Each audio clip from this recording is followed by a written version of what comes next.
Oi, gente, estamos aqui para mais uma aula do nosso Maratona Enem e agora com as tendências contemporâneas na literatura. Vem comigo.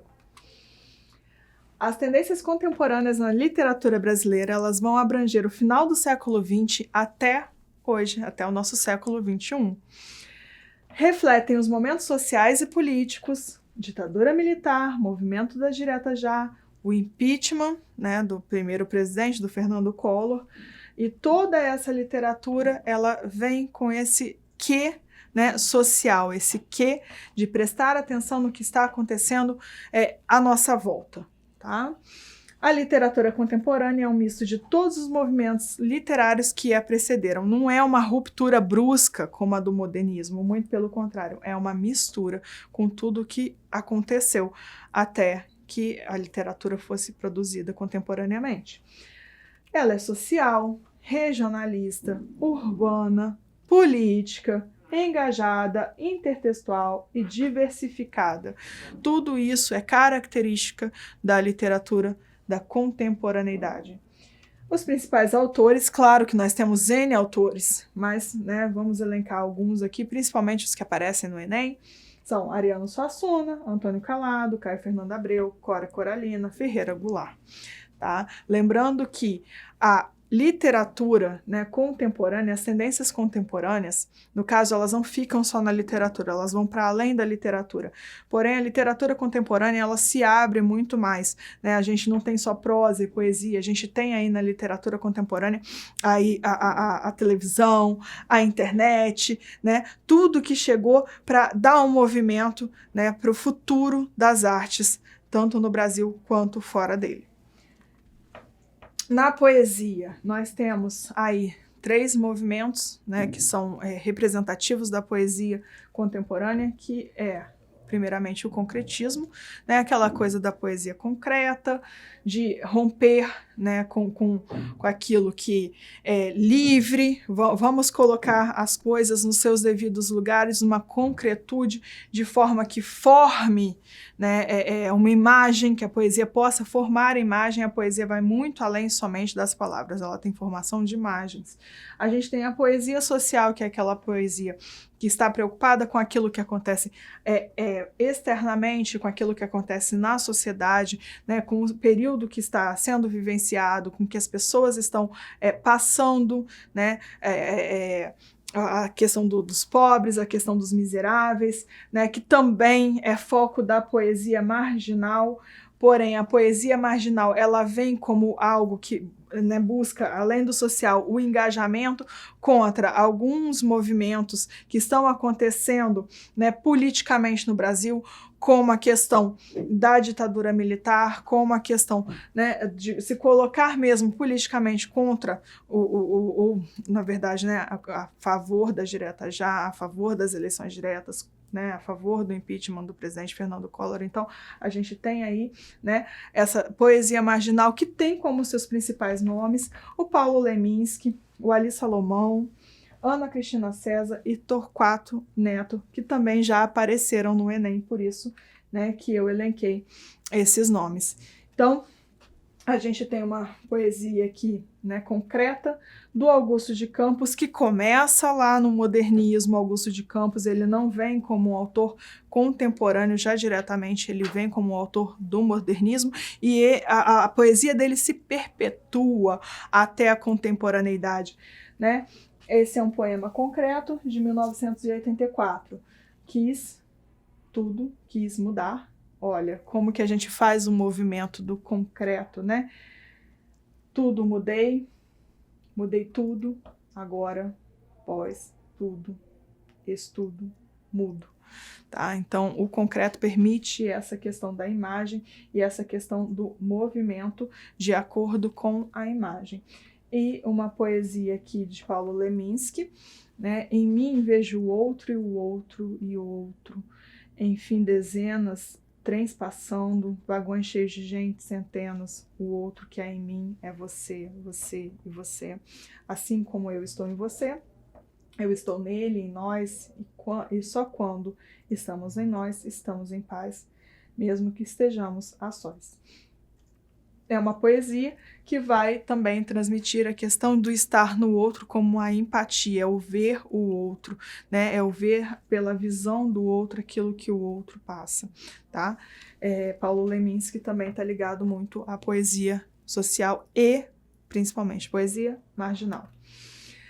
Como que isso vem no Enem, gente? 2017, segundo quadro. Uma sala da prefeitura, o ambiente é modesto. Durante a mutação, houve-se um dobrado e vivas ao Odorico. Viva o prefeito! E etc. Estão em cena Doroteia, Juju, Dirceu, Dulcineia, o vigário e Odorico. Este último, a janela discursa. Odorico. Povo sucupirano, agora já investido no cargo de prefeito, aqui estou para receber a confirmação, a ratificação, a autenticação e por que não dizer a sagração do povo que me elegeu? Aplausos vêm de fora. Odorico. Eu prometi que meu primeiro ato como prefeito seria ordenar a construção do cemitério. Aplausos aos quais se incorporam personagens em cena. Odorico. Botando de lado os entretantos e partindo para os finalmente. É uma alegria poder anunciar que, para frentemente, vocês já poderão morrer descansados, tranquilos e desconstrangidos, na certeza de que vão ser sepultados aqui mesmo, nessa terra morna e cheirosa de sucupira. E quem votou em mim, basta dizer isso ao padre na hora da extrema unção, que tem enterro e cova de graça, conforme o prometido. Professora, literatura contemporânea, sim, Dias Gomes, telenovela.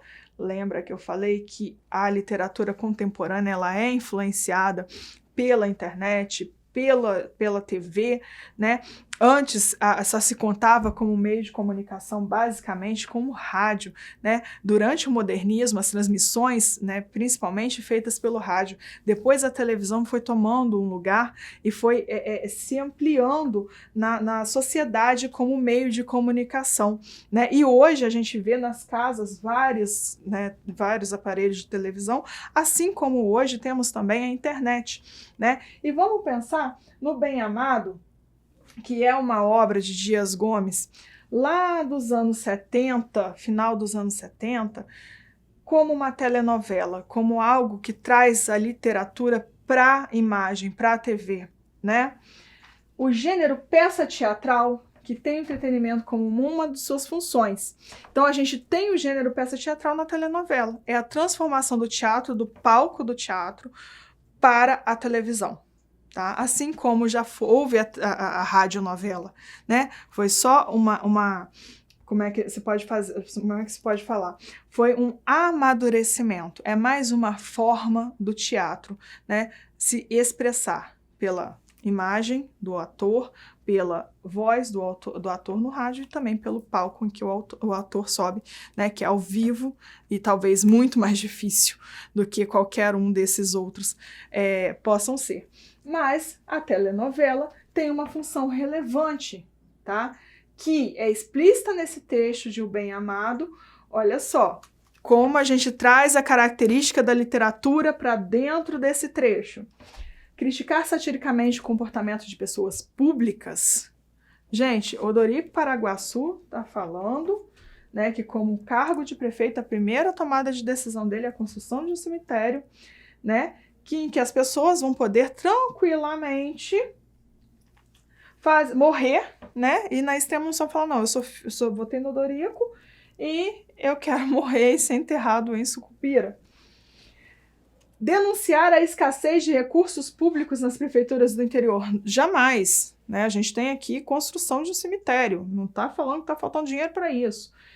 Censurar a falta de domínio da língua padrão em eventos sociais. Também não. Existe aqui, sim, né, uma língua, um discurso, né, em que a gente não vê a norma padrão, a gente não vê a língua padrão, né, mas a gente tem que lembrar também que estamos falando de discurso oral, né, a gente não está falando de algo escrito em que tem que ter a norma padrão, não pode se abrir mão do coloquialismo, muito pelo contrário, o coloquialismo aproxima esse prefeito do seu público. despertar a preocupação da plateia com a expectativa de vida dos cidadãos. Claro que não. O Odorico simplesmente está mostrando que é um projeto dele, né? Ter esse cemitério para que as pessoas possam ser enterradas na sua cidade, né? E questionar o apoio restrito de agentes públicos aos gestores governamentais. Também não é, né? A gente não vê aqui nenhum apoio de agentes públicos, a gente vê o povo, né, assistindo àquele discurso. Então, voltando, a gente tem a crítica, né, ao comportamento a pessoas públicas. A gente tem essa crítica, né, tanto na literatura contemporânea, quanto também aos finais do modernismo, que nós vimos na aula passada. Letra A. A Casa de Vidro. Houve protestos. Deram uma bola a cada criança e tempo para brincar. Elas aprenderam malabarismos incríveis e algumas viajavam pelo mundo exibindo sua alegre habilidade. O problema é que muitos, a maioria, não tinham jeito e eram feios de noite, assustadores. Seria melhor prender essa gente, havia quem dissesse. Houve protestos.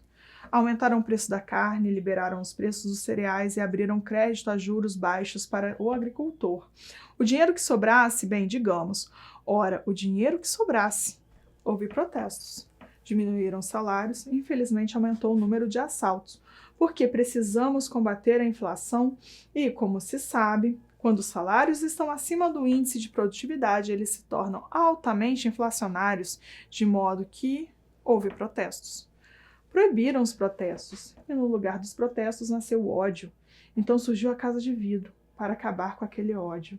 Então a gente tem um texto aí de Ivan Ângelo, tá, de 1985, um texto também bem contemporâneo, tá, que foi, desculpem, a publicação do livro foi em 1985, o texto foi publicado em 1979, tá, que compartilha com outras obras da literatura brasileira escritas no período as marcas, o contexto em que foi produzido, tá? Então a gente tem que pensar em qual contexto 1979 estava. Vamos lembrar do contexto histórico, vamos lembrar de ditadura militar, né? Vamos lembrar da hiperinflação, né, que está presente aqui, a gente consegue ler isso nesse texto, né? Então, a gente pensa no contexto como referência à censura e à opressão para alegorizar a falta de liberdade de expressão, característica da época.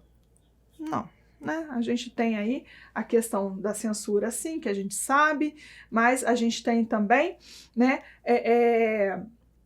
a questão da opressão, mas tem a questão do total, do social aí relatado nesse texto, tá? Valorização de situações do cotidiano para atenuar os sentimentos de revolta em relação ao governo instituído. Não, a gente tem as situações do cotidiano, tá? Mas a gente tem as situações do cotidiano não para atenuar sentimentos, tá? É justamente para mostrar que essas situações do cotidiano, elas geram, sim, um sentimento de revolta quando a gente vê, né, o texto. Houve protestos, tem revolta, tá? Utilização de metáforas e ironias para expressar um olhar crítico em relação à situação social e política do país. Sim, há metáforas, sim, há ironias. Olha só, quando fala, né, que as crianças aprenderam malabarismos incríveis, o problema é que muitos, a maioria não tinham jeito e eram feios de noite, ele está sendo irônico, né? E ele é irônico a cada vez que ele fala que né, o dinheiro que sobrasse, bem, o dinheiro que sobrasse diminuíram os salários. Então, né, é toda uma metáfora para essa questão de diminuíram os salários. A gente está com uma hiperinflação, os salários não vão dar para nada, né? A gente tem aí questão de gente que está desempregada, então não tem salário, né? O texto é todo metafórico desse contexto histórico social em que o autor estava vivendo. Em que ele estava inserido, vamos dizer assim. Letra C, vamos deixar aqui, mas vamos ver letra D e a letra E. Tendência realista para documentar com verossimilhança o drama da população brasileira durante o regime militar. Não podia, né? A gente sabe que se passavam por censuras os textos publicados, então ele não pode documentar com o realismo, às vezes, que seria necessário, até porque seria censurado. E sobreposição das manifestações populares pelo discurso oficial para descartar o autoritarismo do momento histórico. Não. Tá? Também não temos aí um discurso oficial que descarta qualquer autoritarismo. O autoritarismo está aqui no houve protesto e proibiram os protestos. Tá? Então, a letra C. Tá? No texto, nota-se o uso de ironias e metáforas para expressar, né, o olhar crítico em relação à situação social e política em que se estava vivendo. O texto de 2015, A Garrafa. Contigo adquiro a astúcia de conter e de conter-me. Teu estreito gargalo é uma lição de angústia por translúcida pões o dentro fora e o fora dentro, para que a forma se cumpra e o espaço ressoe, até que, farta da constante prisão da forma, saltes da mão para o chão e te estilhaces suicida numa explosão de diamantes. A gente tem um poema, né, de José Paulo Paes, que o texto do enunciado já fala que o fazer poético é um dos mais marcantes atributos da produção literária contemporânea, que no poema de José Paulo Paes, que fala desse fazer poético, já está dizendo aqui no enunciado, e esse fazer poético ele é expresso por reconhecimento pelo eu lírico das suas limitações no processo criativo, manifesto na expressão por translúcidas pões. Não, olha só, o eu lírico, ele não é limitado, ele consegue passar por um estreito gargalo, né, de dentro para fora e de fora para dentro, para que o espaço ressoe, para que ele abra esse espaço, tá? Então, a gente não tem limitações como reconhecimento aqui, não. A subserviência aos princípios do rigor formal e dos cuidados com a precisão metafórica, como em prisão da forma, não tem um cuidado, um rigor da forma, né? A gente não tem aí um poema que tem que ser com uma sonoridade muito destacada, a gente não tem um poema que é dividido, né, em estrofes, né? A gente tem aí uma estrofe única, tá? Visão progressivamente pessimista em face da impossibilidade da criação poética, conforme expressa o verso e te estilhasse suicida. Não, a criação poética ela existe, tá? E ela vai gradativamente, tá? Até se tornar uma explosão de quê? De diamantes, de algo que é valoroso, tá? O processo de contenção e amadurecimento e transformação da palavra representado pelos versos numa explosão de diamantes. Sim, é essa, letra D. A gente tem, né, esse processo que é um processo contínuo, em que a palavra ela passa pelo gargalo, de repente, né, ela amadurece e ela se abre nessa estilhação, ela se transforma em quê? Em diamantes, em valor. Tá? E a letra E, só para a gente fechar, necessidade premente de libertação da prisão representada pela poesia, simbolicamente comparada à garrafa a ser estilhaçada. Não, a garrafa é uma lição de angústia por ter um estreito gargalo, pelo qual essas palavras, né, passam e pelo qual se consegue, nesse estreito gargalo, amadurecer para que as palavras, elas, né, se tornem esses diamantes, que é a produção da poesia. Então, a gente tem, né, a característica da poesia contemporânea, como foco no processo de criação do poema, ele é gradativo, né, e as múltiplas possibilidades desembocam nos diamantes. Então, a gente tem a letra D de dado como resposta correta, ok? Agradeço a todos vocês, o Maratona Enem, vamos maratonar com a gente e até já. Tchau, tchau.